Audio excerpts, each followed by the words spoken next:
Thank you for joining us on 24 Plus. I am ABC 24 anchor Pepper Baker. This is a big election year for Shelby County, and we're doing our part to keep you informed so that you can make the best choice come Election Day.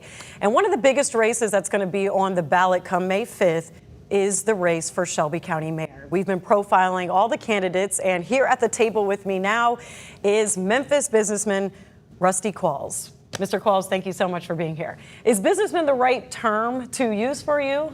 Yes, that'll be a correct term to use for me. Okay, perfect. So the burning question I think everybody wants to know when I talk about the candidates is who is Rusty Qualls? Well, who is Rusty Qualls? I come from a very rural area down by Vicksburg, Mississippi. I'm a hardworking young man. I always believed in putting my hand to the plow. I am a proud father. I am an active minister as well. And again, like I say, I'm just a hardworking young man that's looking to bring change to Shelby County. You know, continue to pave the way for the future, you know, if that makes sense. If you really want to know more about Rusty Qualls, just reach out to me, have a sit down, do like what we're doing now, so people can have a better understanding, a better gist of who I am. You know, I'm just what we call a small town kid with a big heart that's looking to be able to share his heart with Shelby County. Okay, I love that. That's a great message. A relatable one I think everybody can get behind. Why do you think now is the time to run for Shelby County Mayor? So I think the time is pressing right now when I look at everything across the board. We talk about, you know, inflation, and not just towards money, but inflation when it comes to job loss, you know, inflation when it comes to, you know, crime rate, you know, inflation when it comes to senior citizens not being able to take care of themselves. And so just looking at everything across the board, I think now is the time for someone to stand up from among the people that understands, and not only just understand, that live their life and understand what it takes to make those changes, right? Like I said, I come from a small town, working hard, knitting with a lot of people, listening to the community. I've talked to about 3,000 people over the last month or so, and they echoing the same. We're looking for a change. We're looking for government that actually work for us. And so I want to be that beacon, for the people to stand up and actually work for the people.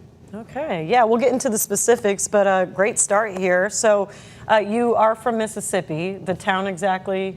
Greenville, Mississippi is where I spent a bulk of my childhood at. Wonderful. And when did you kind of get to Memphis, or what was the journey there, or why did you choose to settle in Memphis? And so, again, I was working, just a little backdrop, I was working as a general manager, building boats and barges, and, we were seeing the downward spiral a little bit where we was, and then we had kids, so we wanted, and I touch a little bit on that more so in the questions later.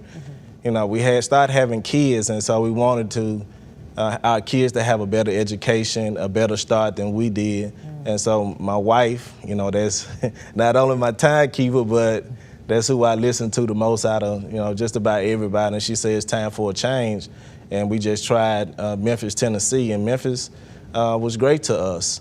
We was able to build, become business owners, help the community. And so we were just looking at change, want to be able to do better, not just for ourselves, but just for our family. Wonderful. So how long have you been in Memphis now? I've been in Memphis roughly about 25 years. Okay, so you have a lot of, you have like kind of a dynamic experience here. You are a minister, you're in ministry, and then you also are a father and you're a business owner. So I do want to kind of get a little bit more into your background. You mentioned relocating from Greenville, Mississippi to Memphis, but what is the business that you and your wife have started, or what can you kind of tell me about the experience from that makes you feel prepared to run the county? And so our primary business is tax service, but we have multiple businesses. And so just going through the experience of trying to, not really knowing a lot of people here in Memphis because we wasn't natives. So just trying to build the connections, learning the lingo, just trying to get everything off the ground. And if anybody know anything about small businesses, they know the effort that it takes. You have to do those things yourself. If you got to be the CEO, the CFO, the bookkeepers, and those type of things. And so we learned those experiences and to be able to have a better business. And so I think that going through that learning curve prior to me working at a high level within some businesses, it gave me more of a legit to understand what it takes to actually run a business. And so we just want to be able to, take those skill sets and level set across Shelby County to be able to help drive a better business. Okay, and what was the moment where you pinpointed, or just when did the thought of running for Shelby County Mayor come into fruition? Like, when did you exactly decide that this was what you wanted to do? And so, it was almost about 2 years ago, and talking to some really close friends and just listening to the community.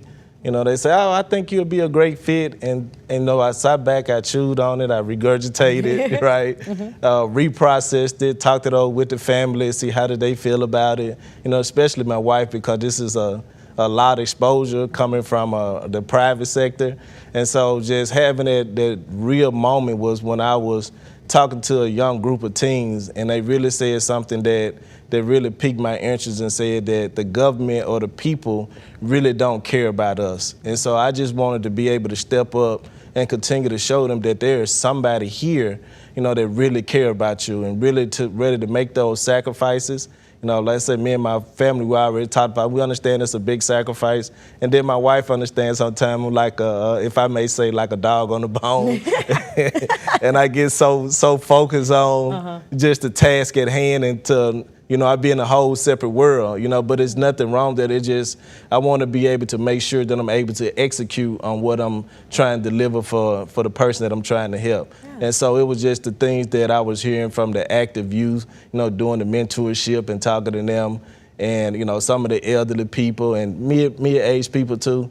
And we're just saying that they just looking for a change and somebody who's going to, dedicate themselves to their cause. And so that was one of the moments for me that to say, hey, Rusty, I think you need to, spread your wings a little bit more, and take on a little bit more ownership of what you're actually doing. Sounds like you got perspective from a wide range of voices when you talk about young people to the middle age and then elderly there. So that's always good. Perfect segue into the next question. Just what would you kind of pinpoint as Shelby County's top issues? So, I think it's sporadic, but I think what's at top of the list is the crime.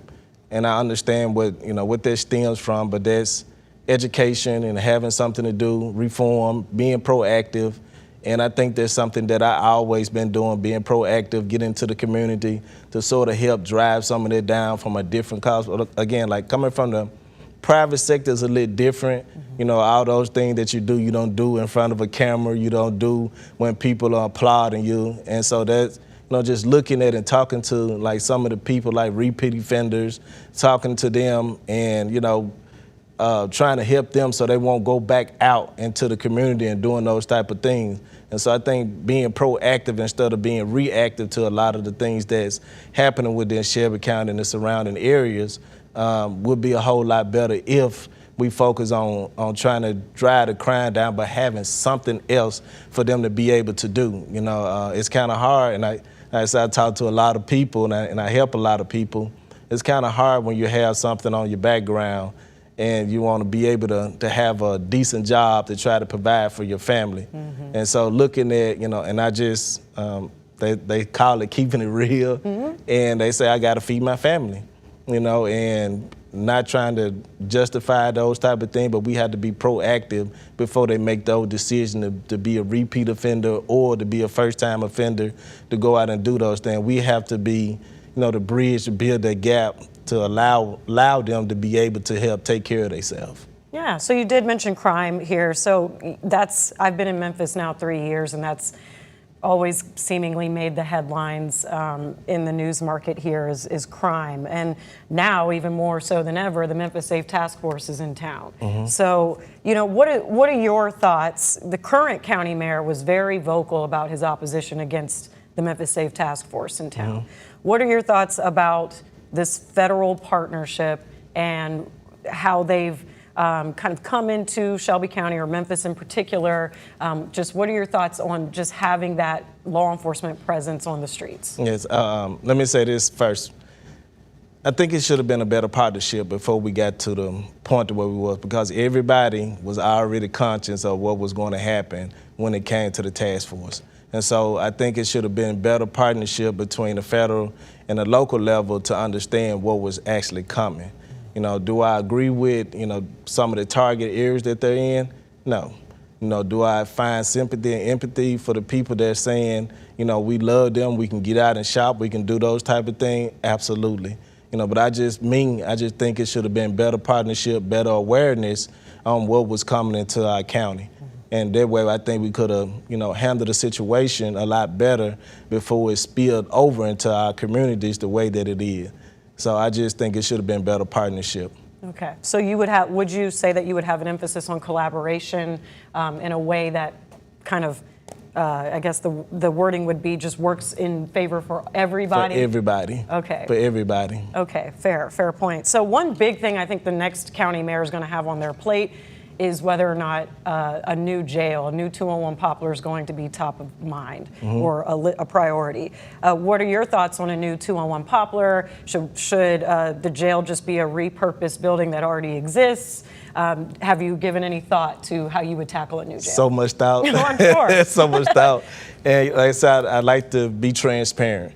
And so when we talk about a new jail, we need to be realistic with everybody.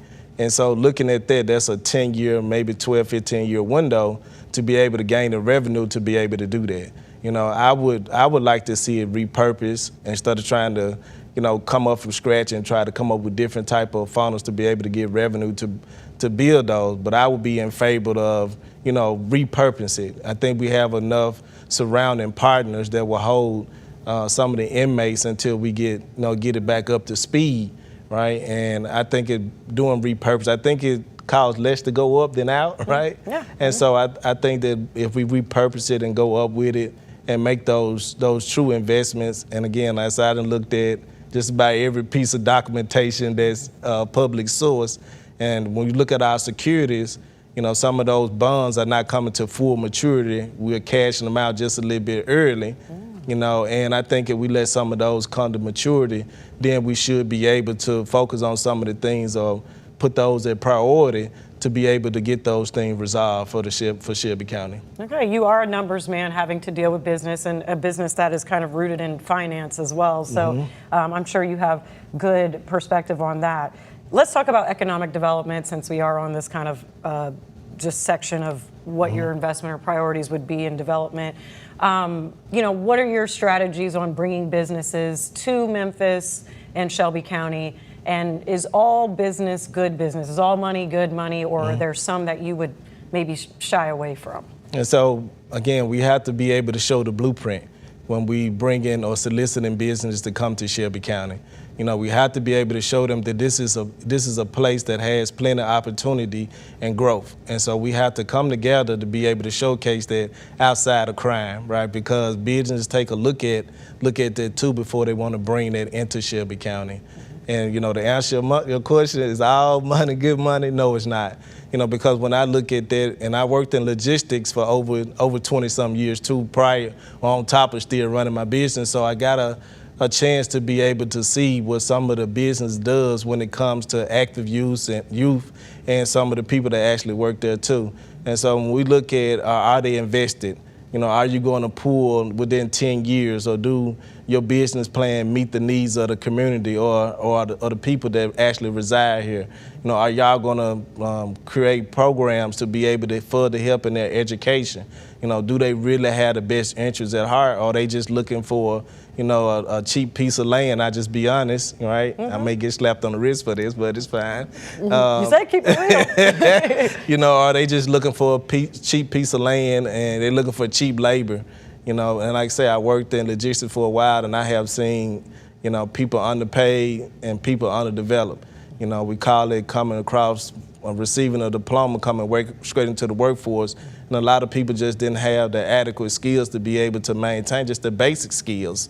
And so that was, not to get too far off topic, but that was, primarily my focus when I worked in logistics, to be able to help, people to be able to achieve what they wanted. Right? Because I always tell them that I'm not always going to be here, right? And I always tell them that, I have to teach you how to lead in my presence so you're better lead in my absence. And so, looking at those type of things, but look into the portfolio. What's their track record? What do they offer? It's just more than them getting a piece of land. Are they going to truly be invested into Shelby County? And I think that's some of the things that, some of our current local government needs to look at. I don't have any stake in that. I'm considered what they call an outsider. But I am a citizen. I am a voter, and I want to be able to, bring what's better for here, for Shelby County. Like I say, not all money is good money, and that's not only just in business, in personal life too, right? And I think that, we just need to come together as a unity and start looking at some of these things that's coming to Shelby County, and they need to be, truthfully honest, high yield paying jobs. We look at what's coming in and say $21 is feasible income, and that's just coming in. But when you're looking at the expense part of it, it equates to only $3 and some cents if you're making $21 an hour. So we have to be really invested, not just in current state, and then we see the inflation with the tariffs and all those type of things and how that's trending. And so maybe we just need to look at 6 years from now, what does that look like? Do we invest into business coming here that's going to pay people more than $21 an hour? Are we going to invest into them to help develop the future, because they're the future, right? And so we have to, be real meticulous on what we look at and what we allow to come into Shelby County. So with that in mind, I'm going to get specific here with Elon Musk's XAI. A billionaire comes into Memphis or Southwest Memphis, and there's healthcare concerns with that, but there's also an appeal with investment and how much money could be brought in and tax, right? All of that. I'm not the best financial person, but you are. So, but he's a billionaire. How do you go up against something like that if you did not think it was in the best interest of Shelby Countyans or Memphians how do you go up against a billionaire and his company if you felt like it wasn't right for your constituents? And so again, it takes all of us, and not just one voice. When we come in harmony, we echo the loudest. And so everybody has to come together. And again, I talk to a lot of people, and sure, it brings health issues, but when you ostracize it down and look at the core of it, some of the rodents and all those type of things are coming over. The deers are getting hit 2-3 times a day over there, so you have to clean up, and it's, driving the value down and driving people out. And so again, sure, he may be a billionaire. Last time I checked, close to a trillionaire, but, it takes all of us and not just one person echoing one thing and another one going in a different direction because they're looking to, capitalize on the back end of the investment that's coming here.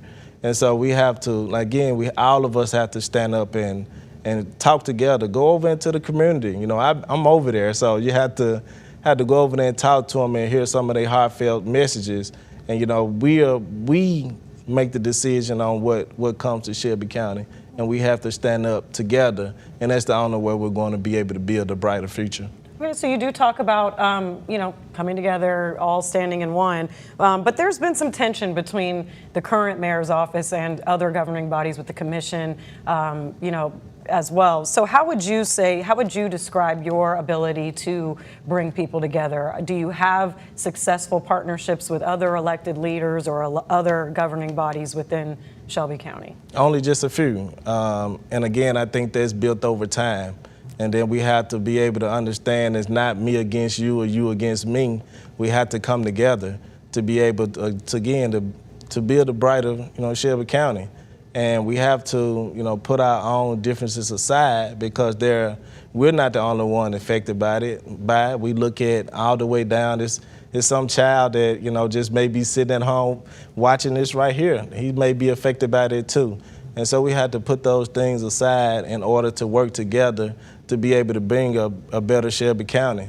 Some of the things that I did in the past to be able to do that, when I worked in, high-level logistics, we will have, 2-3 meetings a week. I know a lot of times it didn't feel comfortable to everybody, and that was across Canada, Texas, California, the whole Mid-South. And I would put that together, and we would have meetings, at least twice or sometimes 3 times a week, and to be able to come to an agreement.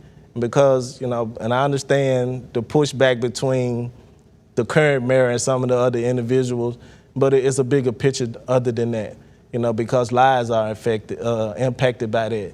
And so when we think about that should be especially as a elected official, that should be your top priority, is think about the people that's affected by what the decision that you're making, not communicating. And, one of the things, when I was doing 3PL, starting up those facilities, I wouldn't decouple from them too early. If you know anybody that knows me, like I said, I done worked in the whole Mid-South, and I always go back, right? I always go back and check out, how the individual doing, how the department doing, and it's about not decoupling from the assignment too early, because sometimes when the bookmark date, just say tomorrow is the end date, nobody step back and check and see how that process is going, how the individual is doing.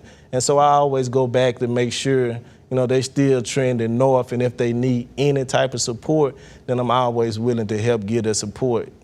Okay, so you are confident that you are the man that can really cool tensions and bring everybody together and create a seamless communication between everybody. Like, you are confident in that. Yeah, so I think that it starts with the head. Okay. Right, it starts with the chief, and we have to be able to showcase those skill sets to be able to bring everybody together. And it's not about me versus you. It's about looking at the individual that we're trying to take care of. And then we got to look at future state, and we have to work together to be able to resolve some of those pressing issues. Because again, it's not about you and it's not about me. It's about how we're going to serve the people of Shelby County. And I think that should be the driving force to be able to start tightening some of those up. Everything may not be seamless in the beginning, but once you start out, it'll come together. If you're a seamstress, you'll know that, as you started to sew, you're taking 2 pieces together and you're trying to bond them. And it takes time. And then I may not be the one that finished that product. If you're looking at another 8 years or 2 terms, somebody else will have to pick up where that person left off at.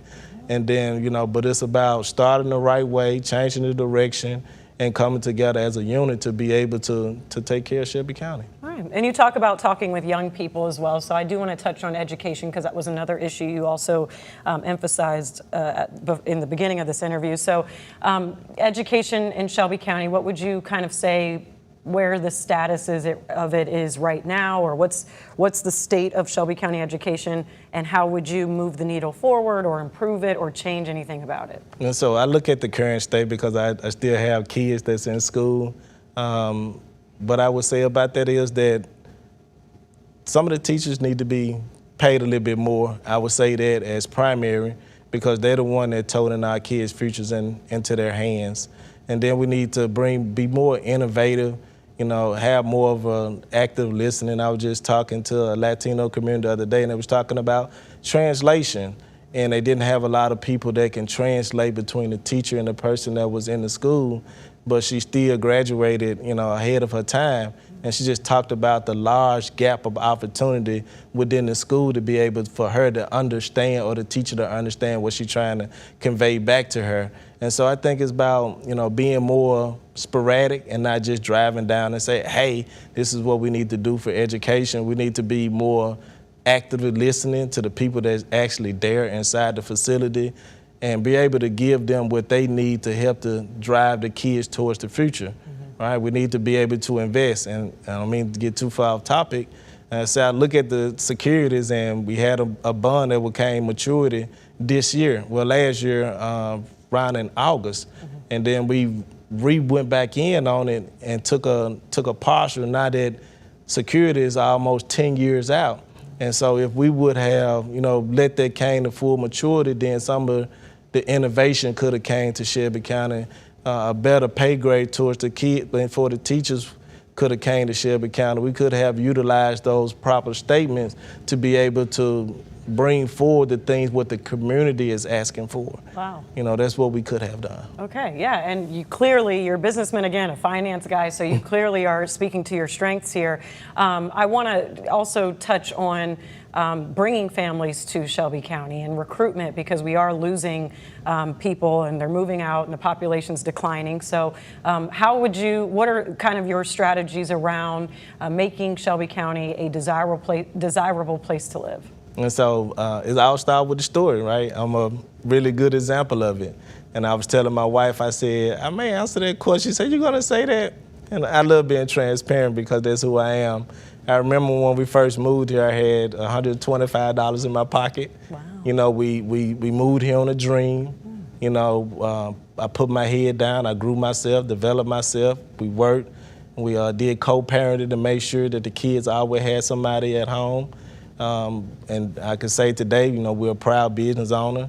I don't like to, I guess I can say it. Sorry. You're fine. His wife is off camera sitting and supporting. I don't want to be able to tell our revenue, but over $500,000 a year, based off of the dedication to what we did to be able to drive, our family needs up. And so, trying to bring families here, that would be some of the story, that there's still opportunity here in Shelby County. If you look at some of the trends, whether they're micro or they're large, we will be able to see, home development is coming up, affordable home. And I was just out today riding through the community trying to see an area where me and my team can get out and clean up some trash and help in the communities. Yeah. And I seen a lot of homes that were getting re-innovated. It was almost about 40 homes inside the community. And so just let them know there's still potential here. And if you have a family, there's still safety within Shelby County to where you can. There's still good educational portals for your kids here in Shelby County. And just to reiterate to them that, there is still a chance to be able to evolve here in Shelby County. Okay, we are ending, we're on the last kind of little bit of this interview, so I have a couple more questions that I want to pump out here. You are a businessman. A lot of times when business people are elected in positions, a lot of people worry that the first step is going to be raising taxes, or property taxes. Is that at all anything that you are interested in doing? No, that's not the first thing I'm looking at doing. Like I say, I always look at the data. I look at the top 10 contributors when it comes to property taxes, like FedEx, Kroger's, and some of those things. But some of those businesses are actually leaving. So I do not want to put that on the burden of the community or the county to be able to say we're going to spike this by, even if it's a 2.0% increase.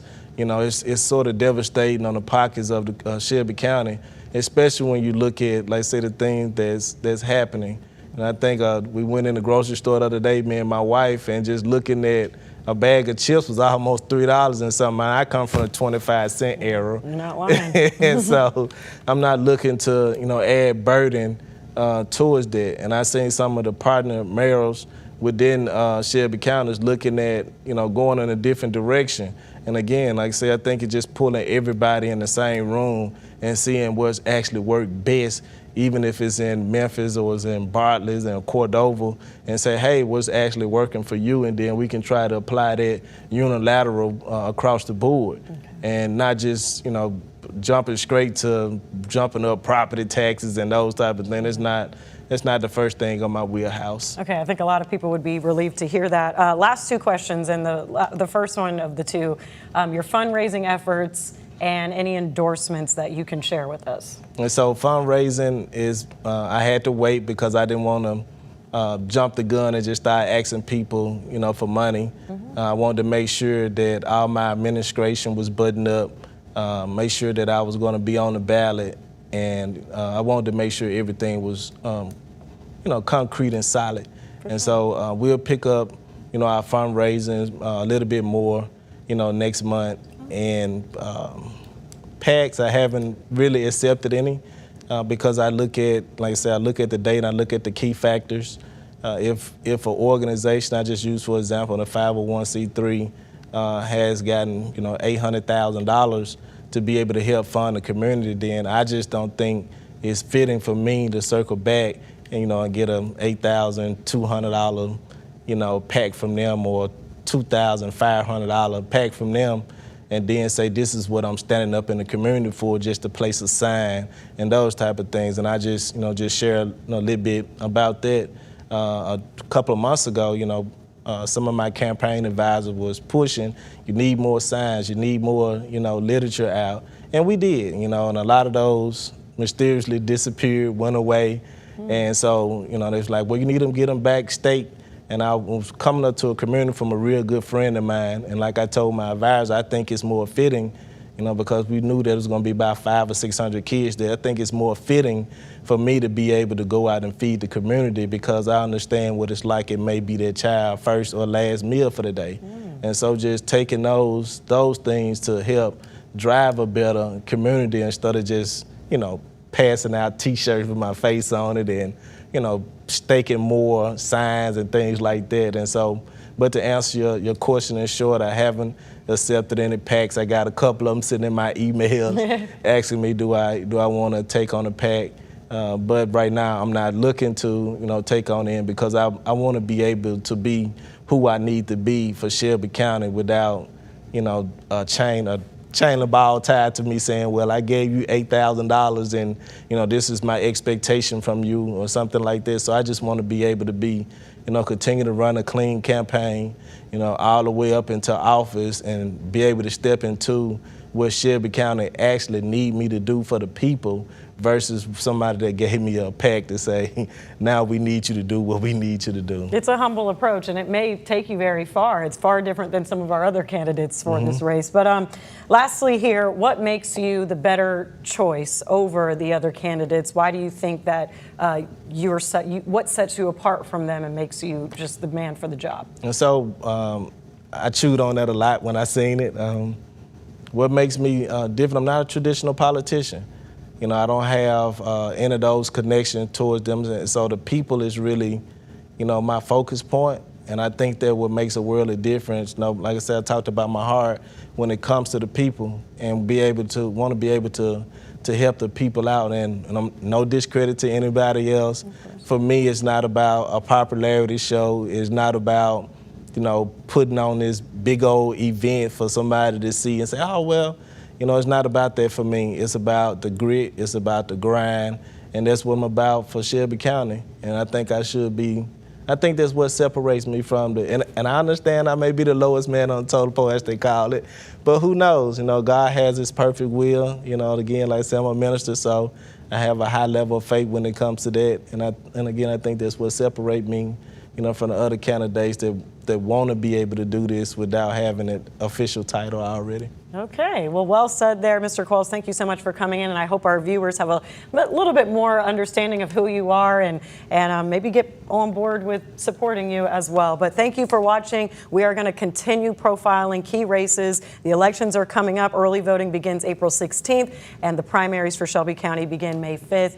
Make sure you have everything in line so that you are eligible to vote. Mr. Qualls, thank you for coming in. Thank you for watching 24+. Continue with us and watch free now on the 24 Plus app everywhere you stream.